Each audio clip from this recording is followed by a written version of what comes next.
कपड़े धोने वाली बहू। शादी के पहले से ही विभा को कपड़े धोने का बड़ा शौक था। कभी नल के नीचे तो कभी तालाब के पास। अरे मेरी नीली वाली लुंगी नहीं दिख रही है। विभा की अम्मा, कहाँ रखी है लुंगी? अरे वो तो विभा ने परसों ही धोकर रखी थी आपकी अलमारी में, देखो वहीं होगी। वो ना मैंने आज धो दी, मुझे लगा कि गंदी हो गई होगी। अरे कैसे गंदी हो गई थी? उसे तो मैंने पहना भी नहीं। हे भगवान, इस लड़की के कपड़े धोने की आदत से परेशान हो गया हूँ मैं। जितना तो घर में राशन नहीं आता, उससे कहीं ज्यादा डिटर्जेंट पाउडर का खर्चा है। इसकी शादी करवा दो, शादी जाए अपने घर में ही करे काम, फिर चाहे घर के कपड़े धोने हो या पूरे गांव के। हाँ ठीक बोल रही हूँ, देखता हूँ मैं कोई लड़का। वो दिन भी आ जाता है जब विभा को देखने लड़के वाले आ जाते हैं। लड़की मुझे अच्छी लगी। होने वाली सास कहती है, बेटी अगर कुछ पूछना है तो पूछ लो। वैसे तो हमारी लड़की बहुत ही शर्मीली है, जो बोल दो वो मान लेती है, इसे क्या पूछना होगा। अरे कैसी बात कर रही हो माँ, मुझे इन लोगों के घर रहना है, सवाल तो कई है। हाँ हाँ बेटा, पूछ लो ना, क्या पूछना है। आप लोगों के घर कपड़े कौन धोता है? सास का मुंह बन जाता है। देखो, अगर तुम ये कहना चाहती हो कि तुम्हें कपड़े धोने नहीं आते तो सुन लो, कपड़े मैं ही धोती हूँ, लेकिन तुम्हारे आ जाने के बाद मैं रुमाल तक नहीं धोऊंगी। अरे चुप रहना भाग्यवान, बहू बेचारी घर आई नहीं, उसे डराना शुरू कर दिया। वो क्या है ना बिटिया, अभी तक तो ये कल्लू की माँ ही धोती थी, लेकिन अब तुम्हारे पापा तो दहेज में वॉशिंग मशीन देंगे ही। तभी विभा की माँ बोल पड़ती है, सवाल भी पूछा तो क्या। वैसे भाई साहब, मशीन की तो फिर भी कपड़े धोने की कैपेसिटी होती है। मतलब जो बिटिया दे रहे हैं ना विभा, इसे कपड़े धोने का बहुत शौक है। ये आप लोगों के क्या, आस पड़ोस गांव मोहल्ले सबके कपड़े धो दे और उफ तक ना करे। बाहर देखा नहीं आपने कितने कपड़े सूख रहे हैं? सब हमारी बिटिया ने ही तो धोए हैं। बस भी करो ना माँ, शर्म आ रही इतनी तारीफ सुनकर।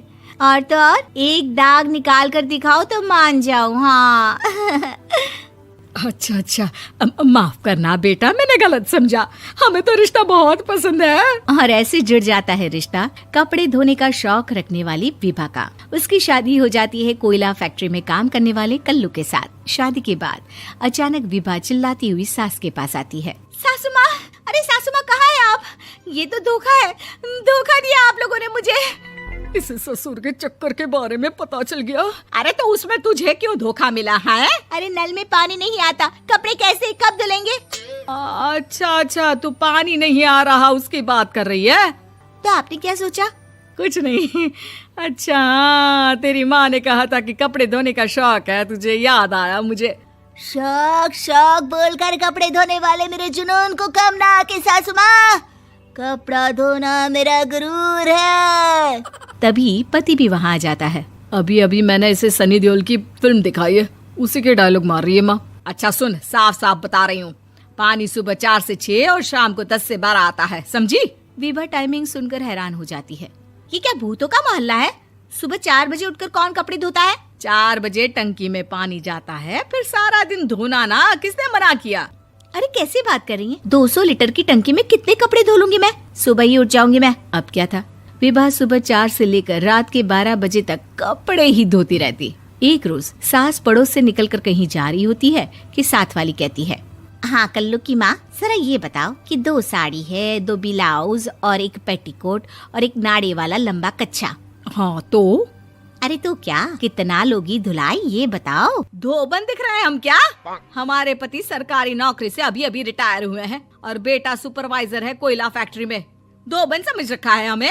हाय रे कल्लू की अम्मा, माफ कर दो, वो तो मोहल्ले में यही सब बता रहे थे कि तुमने बहू को कपड़ा धुलवाने के काम में लगा दिया है। सास को पड़ोसन की बात सुनकर गुस्सा आ जाता है। वो घर पहुंचती है जहां घर के बाहर ही इतने सारे कपड़े सूख रहे होते हैं जितने कि किसी धोबन के घर पर। अरे ओ कल्लू की दुल्हन, बाहर निकल।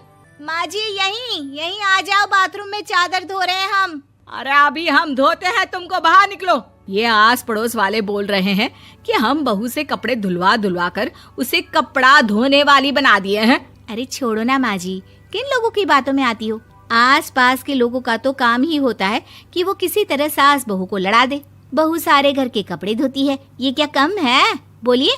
सास को भी लग जाता है कि वो बहू का ये सनकीपन नहीं छुड़वा सकती, इससे अच्छा है कि खुद ही चुप हो जाए। एक रोज सास और बहू मंदिर जाते हैं, जहाँ सास की साड़ी वहाँ खड़ी भीख मांगने वाली से मिलती है। माँ जी क्या बात है, आपकी साड़ी उस भिखारन से कितनी मिल रही है ना? हाँ हाँ देखो तो, दोनों की साड़ी मिल रही है। क्या बात है कल्लू की अम्मा, तुम खुद को तो अफसर की बीवी बताती हो और ऐसी सिंपल सी प्लेन साड़ी पहनकर घूमती हो। सिंपल और प्लेन नहीं है ये साड़ी। तो क्या सोने के धागे से फूल बने हैं? कुछ भी सासू माँ, कुछ भी। हाँ बने थे इस साड़ी में सोने के धागे से फूल। मेरे पति लेकर आए थे मद्रास से स्पेशली मेरे लिए 10,000 की। ताहे भाई साहब इस भिखारन के लिए भी सेम टू सेम साड़ी लेकर आए होंगे 10,000 की। सास उस वक्त तो कुछ नहीं कहती, लेकिन बहू के साथ घर आती है और अलमारी से एल्बम निकाल कर लाती है। ये साड़ी देख रही है, ये वही साड़ी है जिसे मैंने अभी पहना था। इस साड़ी में ये जो चमकदार फूल दिख रहे हैं ना, ये सोने के धागों से काढ़े गए हैं। लेकिन तू लोकल वॉशिंग मशीन ब्रश से घिस घिस कर सारे फूलों को निकाल कर साड़ी प्लेन कर दी। मुझे माफ कर दीजिए सासू माँ। और तो और, जब मैंने तुझे तेरी गलती के लिए कुछ नहीं कहा, लेकिन तूने तो सबके सामने मेरा मजाक ही बना दिया। क्यों? बहू को समझ में आ जाता है कि अब से उसका कपड़े धोना बंद।